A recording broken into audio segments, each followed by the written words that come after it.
amigos, hoy vamos a meternos de lleno en un tema complejo, la Guerra del Chaco. Ese conflicto entre Bolivia y Paraguay, allá por los años 30. Tenemos papeles interesantes, correspondencia, análisis históricos, económicos, y parece que cuentan una historia un poco distinta a la versión oficial. Exacto. La idea hoy es ver cómo Argentina, que dijo ser neutral, terminó dando un apoyo clave a Paraguay, apoyo material, militar, logístico. Sí. Tanto que al final, Bolivia no peleaba solo contra Paraguay, prácticamente peleaba contra dos. Justamente. Vamos a ver cómo fue esa ayuda, por qué Argentina se metió así y qué impacto real tuvo. Siempre mirando lo que dicen las fuentes, claro, entender qué pasaba detrás de la diplomacia. Perfecto. Entremos ya. Desde que empezó la guerra, Paraguay empezó a pedir armas a Argentina, ¿no? Sí, intensificaron los pedidos.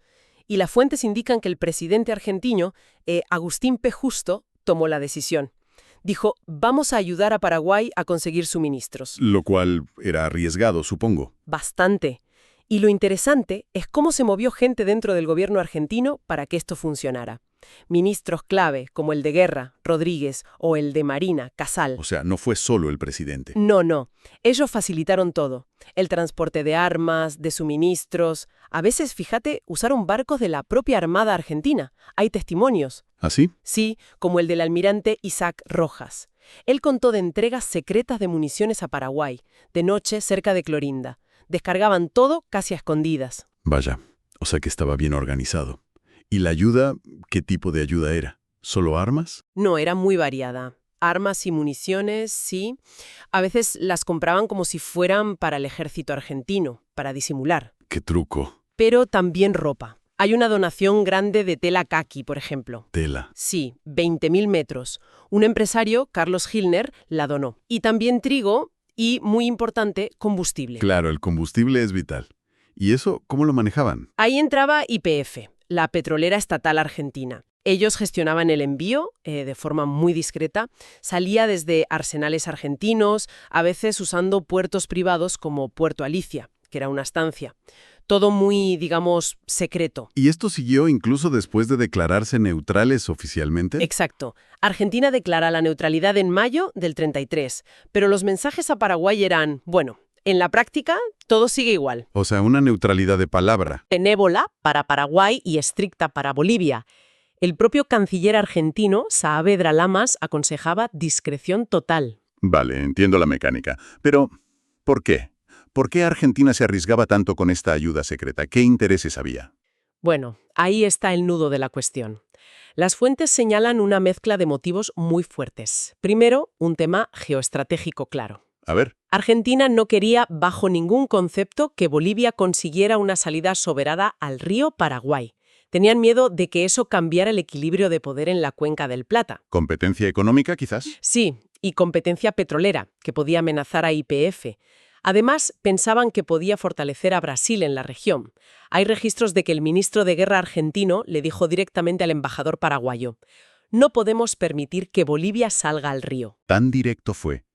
Y además de la estrategia, había intereses económicos más concretos. Sí, y muy poderosos.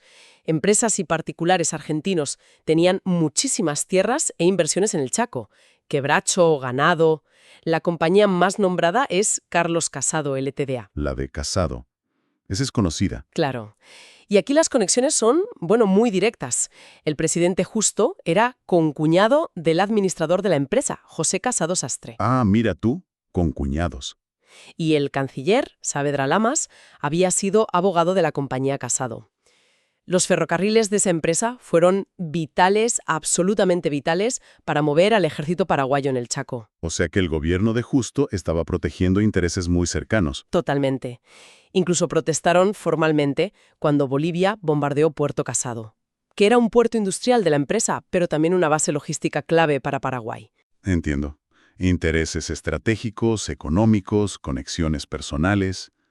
Y mencionabas algo de la prensa.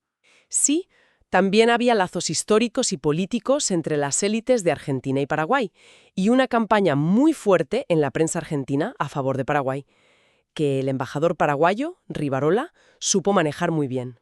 Con todo esto sobre la mesa, ¿cómo se tradujo esta ayuda en el campo de batalla? ¿Qué impacto tuvo en la guerra misma? Pues fue decisivo. definitivamente decisivo. Permitió que Paraguay, aunque era más pequeño y en teoría con menos recursos que Bolivia, Sí. estuviera mucho mejor preparado y sostenido logísticamente. Podían conseguir armamento variado, reponer lo que perdían, todo gracias a esta vía argentina. Y eso les permitió llevar adelante su estrategia de guerra, esos movimientos envolventes que usaron. Claro. Mientras tanto, Bolivia. Bolivia lo tenía muchísimo más complicado. Argentina les bloqueaba suministros clave.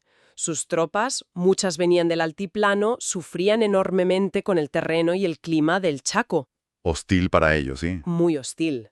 Algunas fuentes dicen que tenían más bajas por enfermedades que por combate directo. Y encima, como decíamos, se enfrentaban a un Paraguay que tenía la logística asegurada en gran parte por Argentina. Lo que decíamos al principio, Bolivia luchando contra dos en la práctica. Exactamente. Virtualmente peleaba en dos frentes.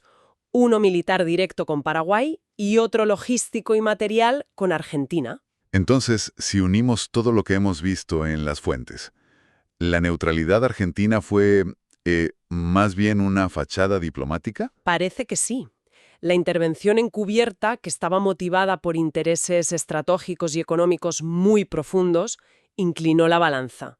Y le inclinó claramente a favor de Paraguay. En resumen, Bolivia no solo se enfrentó a Paraguay, sino también a todo el peso logístico, material y hasta político, podríamos decir, de Argentina operando por detrás. Sí, y eso nos hace replantearnos qué significa realmente la neutralidad en los conflictos internacionales, ¿no?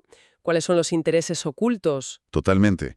Y quizá para dejar a nuestra audiencia pensando, si consideramos todo esto, los enormes intereses económicos, las conexiones personales en el poder argentino, las acciones secretas que las fuentes documentan, Ajá. podríamos llegar a interpretar la Guerra del Chaco no solo como Bolivia contra Paraguay, sino como una manera indirecta de Argentina asegurando sus propios intereses, su hegemonía en la zona, utilizando a Paraguay casi como un instrumento. Es una pregunta fuerte, pero que surge directamente de analizar estos datos.